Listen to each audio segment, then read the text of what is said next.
Welcome to Center for Spiritual Living Port Angeles on a beautiful Thursday evening. I'm Reverend Tricia Burson Johnson, or Rev T. It is my honor to have you here this evening with us. We start, as we always do, with our opening song, which this month is Love in Everything. So I invite you to use this time with the opening song to let the day go, to become fully present right here and right now.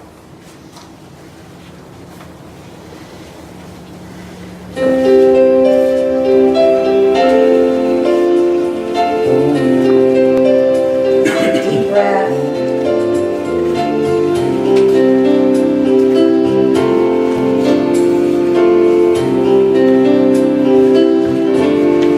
Love is in everything I do. Love is in everything I see. Love is in everything I am, revealing thee, revealing thee. Love is in everything I do. Love is in everything I see. Love is in everything I am, revealing thee, revealing thee. Love is in everything I do. Love is in everything I see. Love is in everything I am, revealing thee, revealing thee. Love is in everything I do. Love is in everything I see. Love is in everything I am, revealing thee, revealing thee. Last time. Love is in everything I do. Love is in everything I see. Love is in everything I am, revealing thee, revealing thee, revealing thee.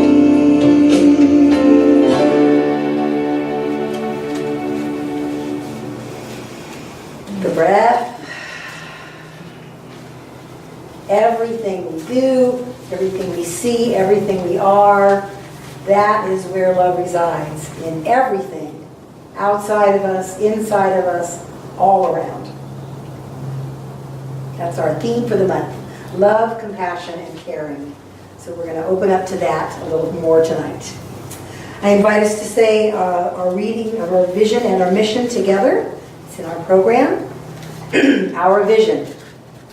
We are an open, safe, creative, and affirming spiritual community where we experience divine love and connection every day. Our mission.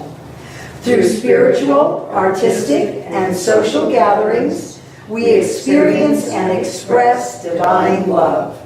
Our intentions create ripples of compassion into the world. Beautiful. I love that. Just a couple of announcements. We have our Fun Day Friday drumming happening tomorrow night, 7 to 8:30 p.m.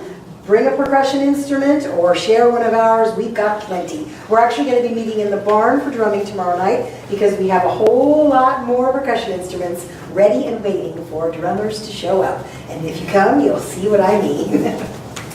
Next week is, actually this Saturday, is our Women's Wisdom Group, and that's from noon until 2 p.m. So if you are a woman and you would like to be supported and support other women in their authentic expression, we invite you to this group. It's a really sweet and lovely space. Very, very lovely people are showing up to this group.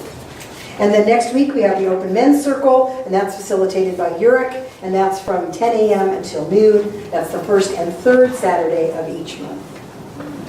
You can find out all about us and all of our activities on our webpage, cslpa.org.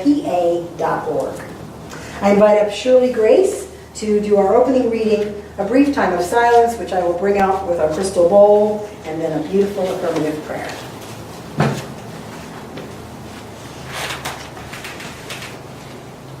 Our reading this evening is from Ernest Holmes, the founder of Science of Mind and Spirit.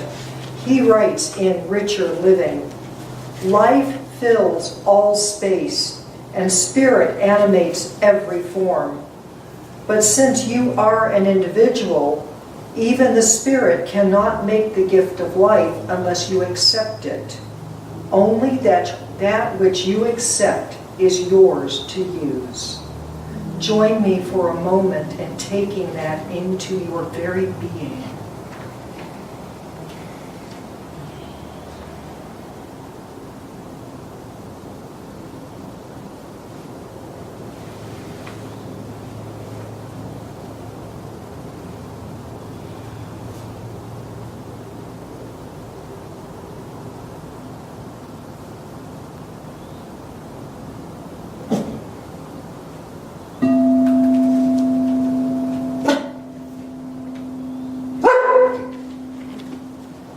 Right here and right now, I recognize and know that God is absolutely all there is, all there ever was, and all there ever will be, in all its magnificence and power, in its joy and love and harmony.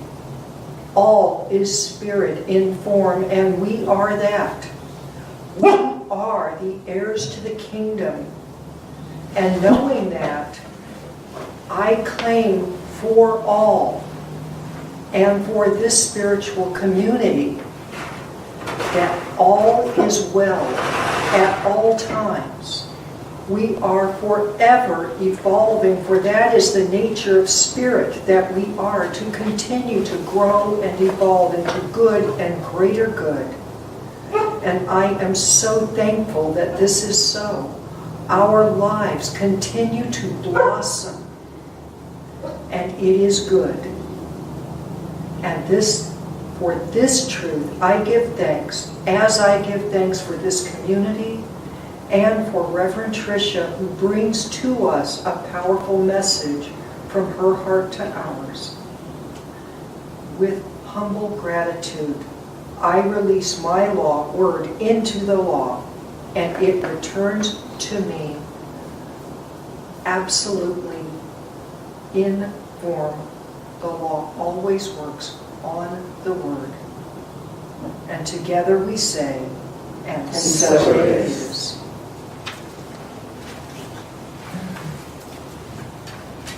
DOD says amen. Even before I started. Even before we started. I didn't have to say a thing. Our special music this evening is called In the Stillness. It's on the back of the insert in your program. It is definitely one I invite you to sing with me. You will pick it up fairly quickly. It's a Karen Brecker song. And again, use this time to just feel that powerful presence within us.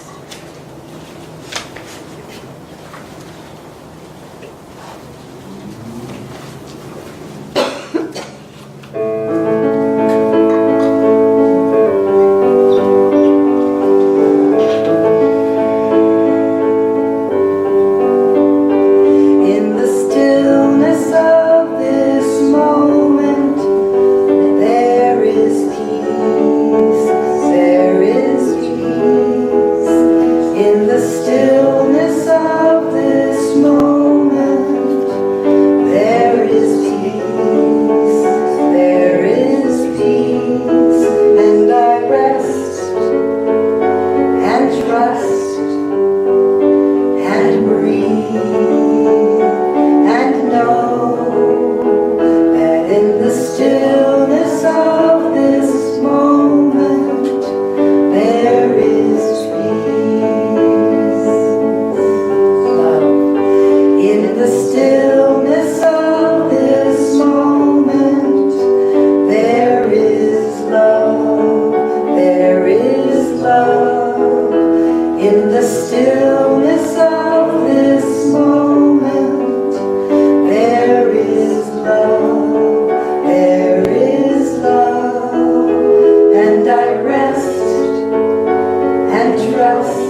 there is joy in the stillness of this moment. There is joy, there is joy, and I rest and trust and breathe and know that in the stillness of this moment there is joy. Back to peace. In the stillness of this moment there is peace. There is peace. In the stillness of this moment there is peace. There is peace. And I rest and trust and breathe and know that in the stillness of this moment there is peace. We say that again. In the stillness of this moment there is peace. One last time. In the stillness of this moment there is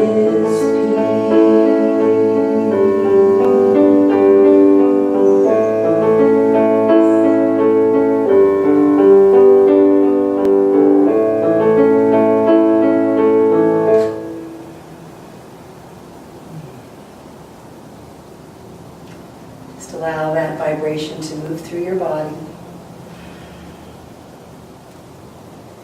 In the stillness of this moment, there is peace.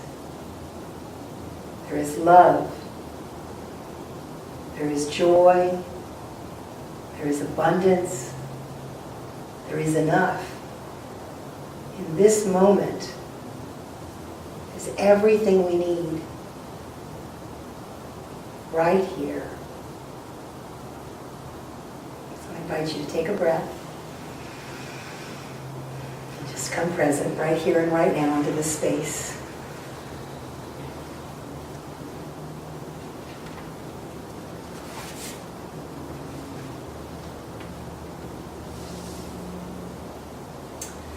Our talk title tonight is Accepting What Is. And last week I got an inspiration, which is to be inspired in spirit. And I wanted us to be in a circle. And I also got this feeling and this sense of the deep wisdom that is present in these gatherings, in each one of us. And so I really feel called that our talks are not just me talking, that we share our wisdom with each other. So I'm structuring my talks just a little differently now.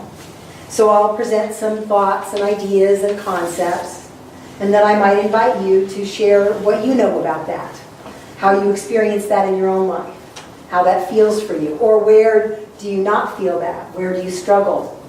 So we are filming, but no one's face is on camera. We will hear your voice only, because we broadcast our talks. But that way you can be assured that whatever you say is anonymous. So that's something I just want to open up the space to and open up that idea.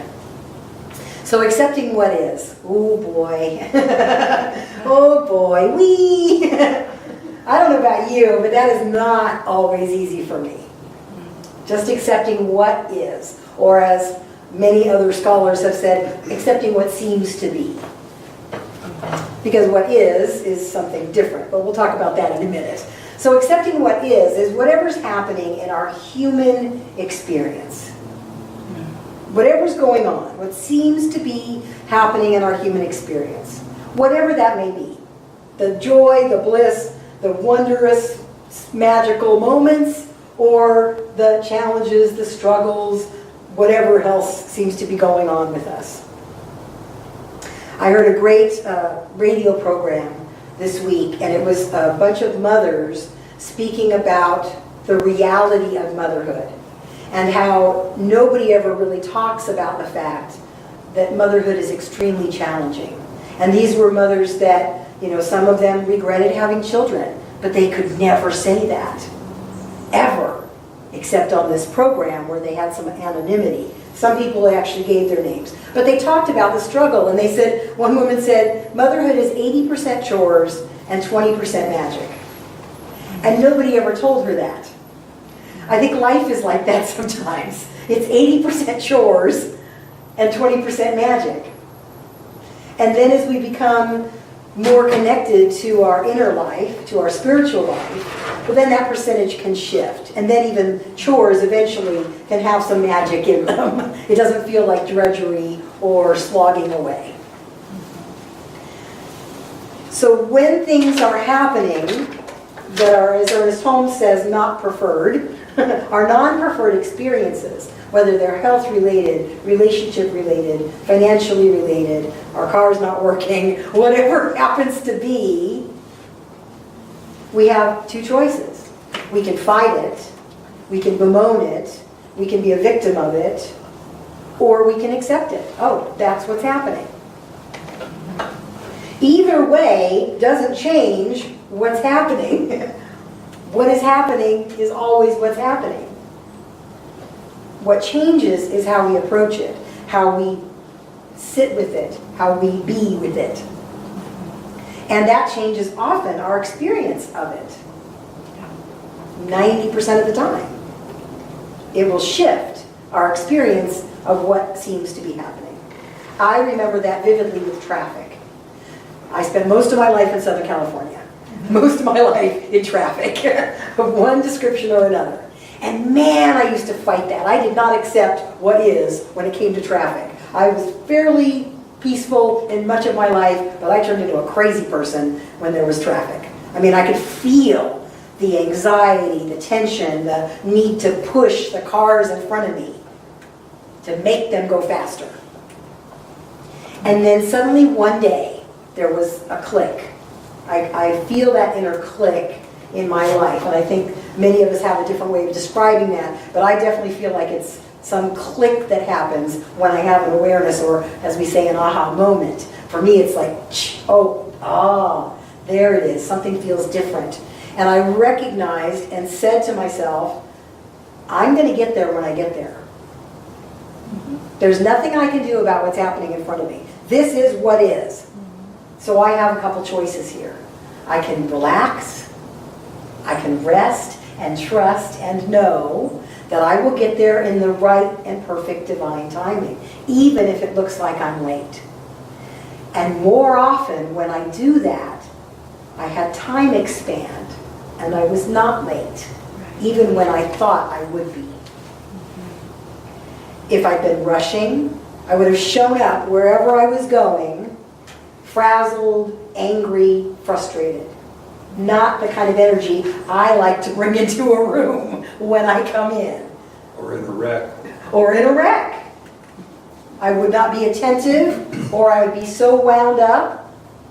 So I don't know what could have happened. It didn't, but there was a shift. And I also recognize I love to listen to the radio, especially like NPR. I love to listen to NPR. And I didn't have a lot of commute most days of my life, so being in traffic, I got to listen to the radio. I got to listen to NPR and get caught up with the news of the world in a way that I like to hear the news of the world, in a way that feels good for me. So when I shifted, when that click happened, I started to see all the blessings of being caught in traffic. The circumstance was exactly the same. Exactly the same. My attitude, my feeling about it shifted. I stopped resisting. You know, the expression is, what we resist persists. And they talk about Aikido, that beautiful martial art, where you don't put force with force, you don't resist the energy that's happening, you move aside and you allow it to flow through. So it doesn't have to get stuck in us. When we allow our human condition, we just allow it to be, okay, this is what's happening. This is what's happening. It releases us from being stuck or trapped by or in it. We now can step outside of it just for a little while and become an observer. How am I in this? What am I doing in my response or reaction to what is? Because again, what is still going to be there, regardless of how we choose to respond to that. My resistance has never solved a thing. Never. It's never shifted anything. My disapproval, my shaming someone, including myself, none of that. It's never shifted a thing. What shifted is when I step deeply into love and compassion and caring for myself and for others. Then situations have space to shift. The other person doesn't clamp down on their position as I clamp down on mine, and now we're stuck. We're intransient. I can't think of the word right now. It doesn't matter. We're stuck. It's a mouthful word. So I love this quote from Ernest Holmes that Shirley read. Life fills all space, and spirit animates every form. But since you are an individual with free choice, with free will, with consciousness, that's my little aside, even the spirit cannot make the gift of life unless you accept it. Only that which you accept is yours to use. So again, with whatever's happening, what is, only that which I accept is mine to use. So if I don't accept the tension, if I don't accept the stress, if I don't accept the upset, then I'm not going to have to use it in some way. It will pass through me.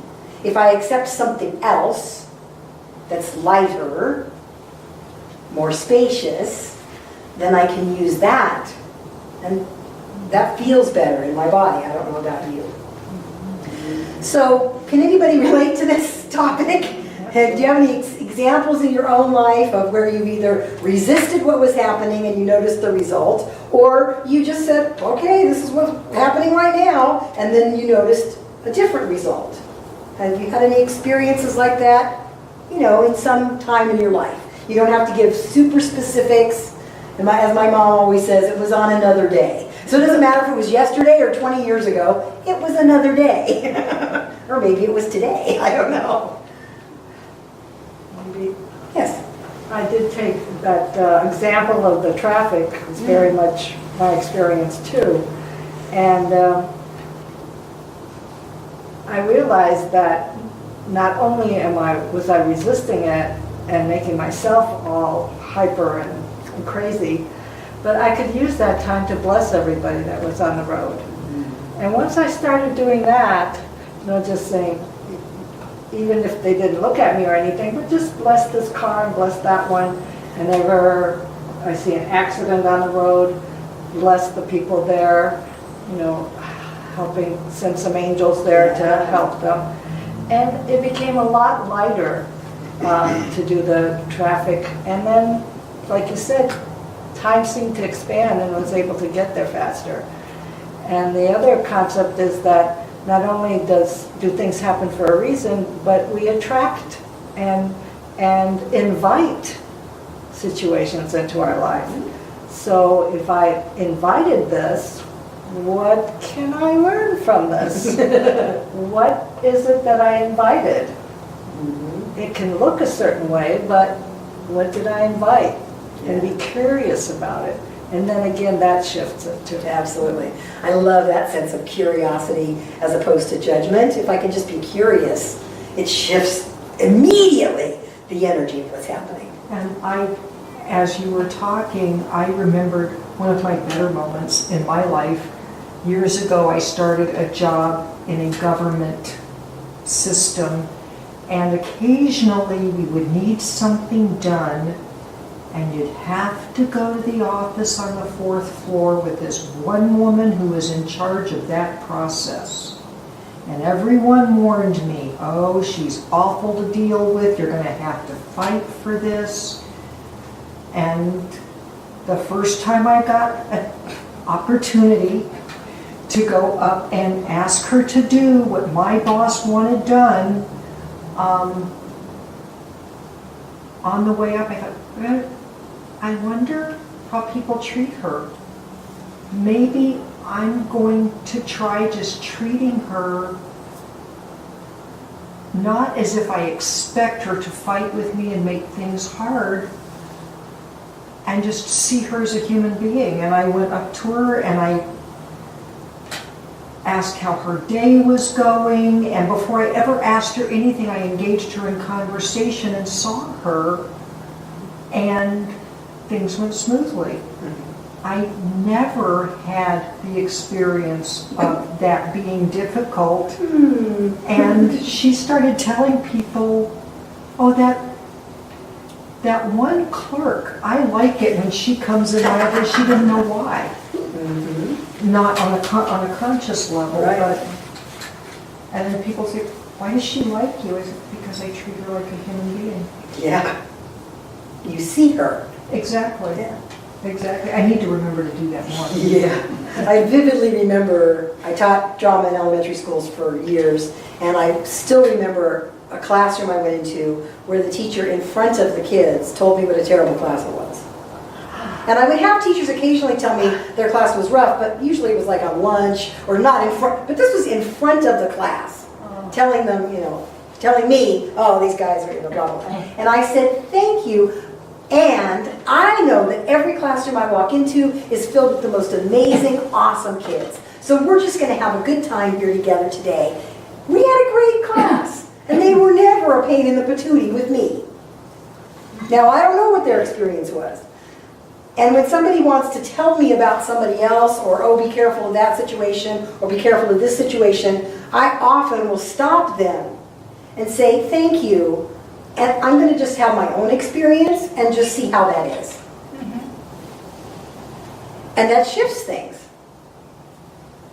Often the people that are very prickly to everybody else are not with me. Because I don't want to see that. That's not how I see people. I see them first as love and light and joy and beauty. And sometimes later I might amend my opinion a little. But again, that's just my opinion. And that's just unskilled behavior. We talked a lot about that. We had a great workshop last night, and we talked about all of our own unskilled behaviors that we do sometimes until we know better, until we do something else. So if I can begin to forgive my own unskilled behaviors, my own unskilled reactions, it's easier to then forgive others, to let it go, to let it pass through. The times when I've been not such a nice wife, and my husband says to me, yes, but that's not the totality of you. That is a small, tiny part of you. The majority of you is this wonderful other stuff. That's just the little part of you. That is not who you are. And that helps me forgive myself for some of my unskilled behaviors. Yes, even I have them. I'd just like to chime in a minute. Sure. Because I did some Aikido training years ago, and you've been saying let it pass through. No, that's not what you do. You step out of the way and let it pass by. Right. Well, yeah, and when I did the Aikido reference, I talked about that it passes by. But I also, for me, the feelings have to kind of pass through me. Oh, okay. So if I'm having a feeling in me, I don't want it to stay there. Does that make more sense? So if I'm having the sense of what is, and I'm resisting that, that's a feeling that's inside me. I can step away, but it still goes with me, because it's here. I say my stomach, because that's usually where my discomfort shows up, or a tight chest feeling. So for me, it is that sense of it has to pass through. It has to not get stuck or blocked by my resistance. So yes, in Aikido, you get out of the way. You allow it to go by. You use the energy and in a way that doesn't hurt the other. That's a key part of Aikido, to do no harm to the other, to the opponent, to the person who's coming at you. So can we do that in our life? Ooh, that's hard. Somebody's coming at us. Can we get out of the way, let them do their thing, not obstruct, and make sure that there's no harm? The example our instructor used is you imagine your opponent as a small child with a knife. You don't want to hurt the child, and you don't want the knife to hurt anyone, so you disarm them wherever possible. Do we have friends out there? Dear. Oh, oh, hello. Sorry, camera, we're taking a break. Hello, yes, we see you. You're beautiful. The babies are probably not far behind. We're just going to take a little deer break for just a minute. Wow, I know you see us. You're wondering what's going on in here. You're fine. We're not going to hurt She you. can delete on the film. Oh yeah, I can cut out all this stuff. Because you know, when you have a deer in your yard, you just got to enjoy it. This is this moment. Yeah, this is this moment. Hello. She's like, I'm not moving. All right. If I was really still, you wouldn't know I'm here. So there's accepting what is, or what seems to be, and then there's accepting what is real, with a capital R. What is actually real, the spiritual truth. Beneath the circumstances and the appearance and the what seems to be is a spiritual truth where all is well in this moment, in the stillness. There's peace and joy and love happening underneath all of it. There's divine right order, there's divine right action, even when it doesn't look like it, even when it looks like chaos. I love this idea of accepting what is real, because that's not settling for what is as all the good we can possibly have. Oh, well, this is just what I can have, this little meager, minor thing or this problem that's happening in my life. That is not all the good we can have. We recognize spiritual truth, spiritual reality, and we expand and create space for more good, more bounty, more beautiful, more abundance, more. We have enough, and that doesn't mean we cannot have more. We can still continue to grow and expand and deepen and express and connect more deeply with ourselves, more deeply with one another. We can never stop learning in that area. When we're done in this life, who knows where we go on to the next, to keep on learning, keep on growing, keep stumbling over our feet, keep making mistakes and discovering and learning from them.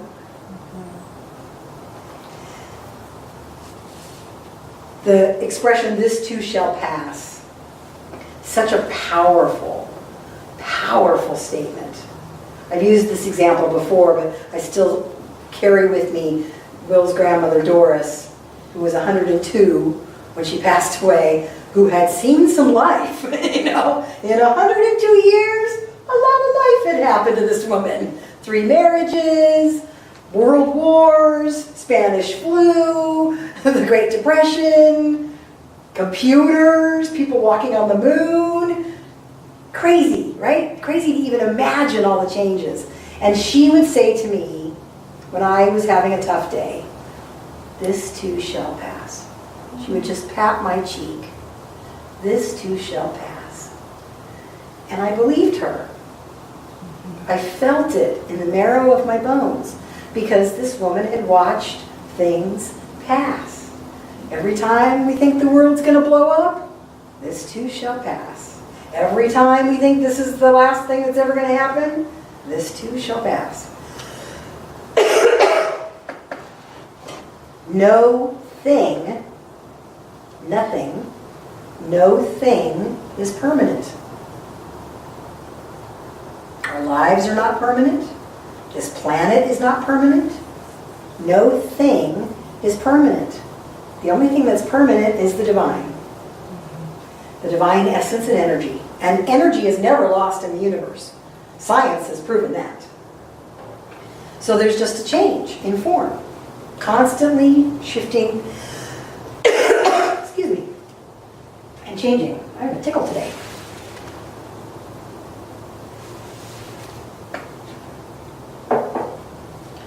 So when I can remember that no thing is permanent, that nothing is permanent, not even me, then whatever experience I'm having, this too shall pass. The good, the not preferred, the preferred, the not preferred, all of it will pass. The weather will change, it will get dark, the sun will come up, this too shall pass. That gives me a sense of peace. When I thought that, I so remember, and maybe you guys can remember, we can remember way back in our teens when every moment seemed so important. Oh, if he doesn't like me or she doesn't like me, or if this doesn't happen or I don't get that job, that's it, my life is over. Yeah, I have a zit. Oh, my life is ruined. That every little moment felt so important and so powerful. And now we've got this most of us have this long scope of years, and we recognize that things will shift, things will change. And we can come to some grace with that, some sense of ease with that. We might prefer to have our bodies be different. We might prefer to have a little more energy. And if we just accept that that's what is, well, that's what's happening with me right now, that's what's going on in my body. It doesn't mean that that's all the good we can have, but it gives us space to be present in our life in the moment instead of fighting what we wish was, how we wish it would be. When I can allow love and compassion to grow in my life, and I'm assuming that this is so for you, when I can allow that love and compassion to grow within me, for my unskilled behaviors, for my foibles, for my humanity, and then that grows and can expand out into the world in a different way. It also grows my connection to that spiritual reality. The more love and compassion I allow in my own life, the deeper, the wider I feel that connection to the underlying spiritual reality. That in this moment all is well. In this moment there is stillness and peace. In this moment, just under the surface of life, there is grace and wholeness that we can tap into. We can shift our perspective. We did a lot of that in the workshop last night, looking at things from another point of view, being willing to take a breath before we respond to someone. I've heard this story, I'm sure you have too, that there's an African tribe, probably more than one, where if a person makes a mistake, does something wrong in the tribe, they do not punish the person. If they do something to another person, let's say I hurt you, then for a week or maybe longer, I would have to shadow you in your life. I would literally have to walk in your shoes. I would have to shadow the person that I had harmed, and they would also have to shadow me. So we would trade off. So for a while I would shadow the person I had harmed, and for a while that person would also shadow me. So we could experience each other's life, our day-to-day things that we deal with. I can imagine, not ever having lived in an African tribe, but if you've only got 20 or 30 people hanging out, you're not going to kick somebody out because you need everybody. And you're not going to lock them up because where are you going to lock them up? It would take a lot of time and resources to put them in a hut and keep them there. You'd have to have people watching them day and night. That would be a waste. So what a beautiful solution to have us see each other differently, to walk in each other's shoes almost quite literally.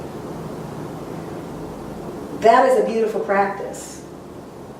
We did some of that in a drama game, where we recounted an incident in our life where something had happened that we wished had been different. And then we had other people play us and the person that maybe we had harmed or that something had happened.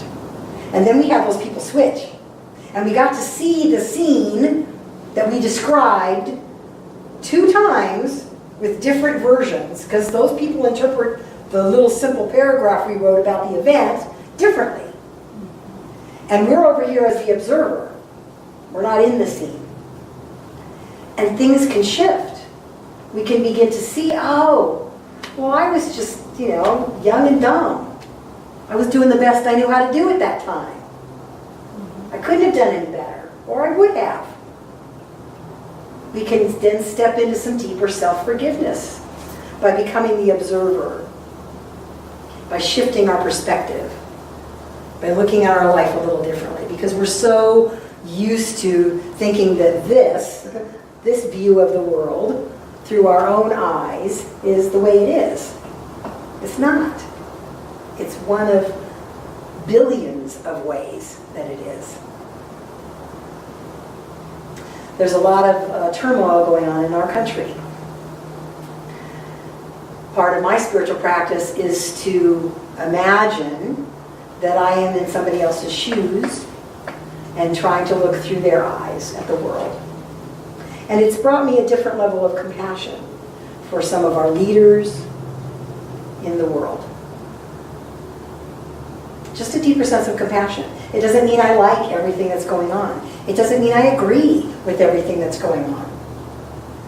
It brings me a deeper sense of compassion and a sense of this too shall pass. This too shall pass. However it does. So, since I can't affect what's going on in the big world, really, what can I do? What can we do? We can affect right here, right where we are, in our part of the world, in our community, in our small communities, our families, our friends. We ripple out into the broader Olympic Peninsula. That's where we happen to be.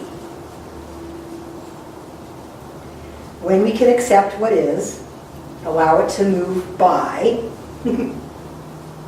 when we can really accept what is real, spiritually real, when we can recognize that this too shall pass, it gives us that love and compassion, which is what we really want, right? That's all we really want. Space. So I invite you this week to honor the unskilled one, wherever that shows up, here or out there. Just recognize and have compassion for the unskilled one. It doesn't necessarily mean agreement, right? So nod your head, so I get that you get that. Because then we're saying, well, but I don't like what they're, well, I may not like it. But that's what's happening. So, what do we want to do? Victim or peace? I choose peace. Thank you.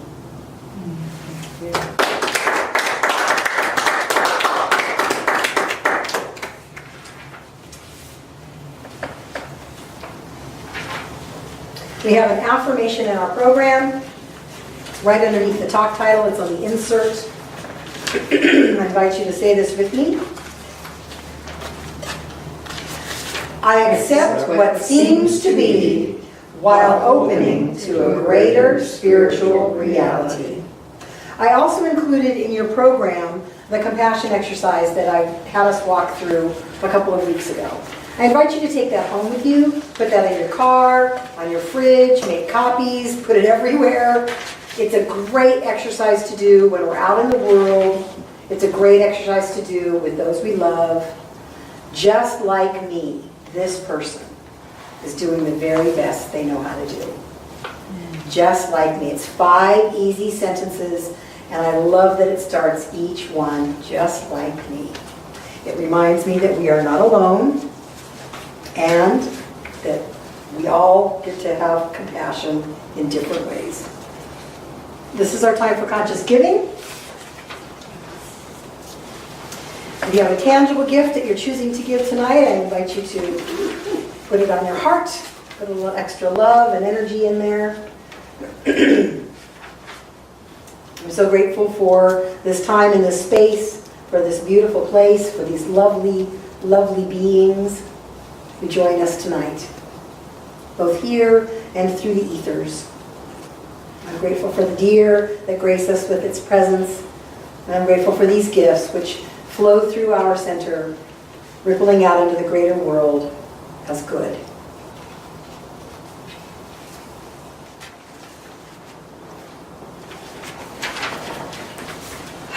So I invite us to say our conscious giving affirmation together. That's also in our program. I am open to give. I am open to receive. I am grateful to be in the flow of life through and as me. Again, I bless these gifts. Good, perfect. Thank you, ma'am.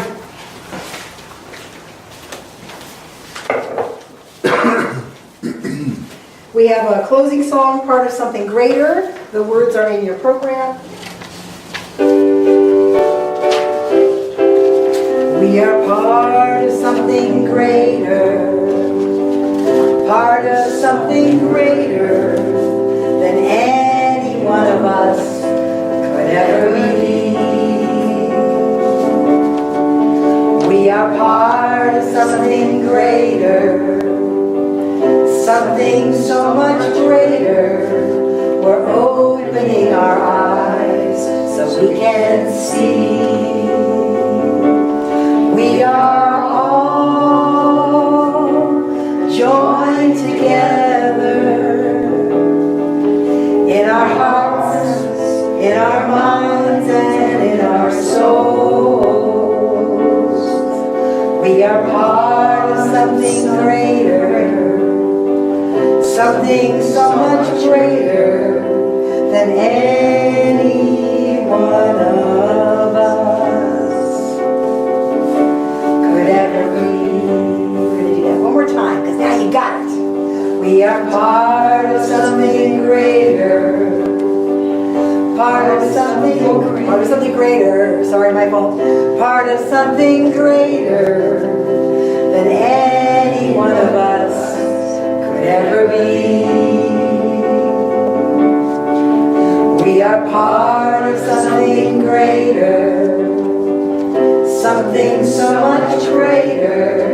We're opening our eyes so we can see. We are all joined together in our hearts, in our minds, and in our souls. We are part of something greater, something so much greater than any one of us could ever be. Thank you. Thank you for being here this evening. Lovely. As always, we have tea and water and snacks. Because you gotta have snacks, you gotta have snacks, you gotta show up if you're gonna have snacks. That was in honor of The Lord. snacks. The snack song. That's our snack song.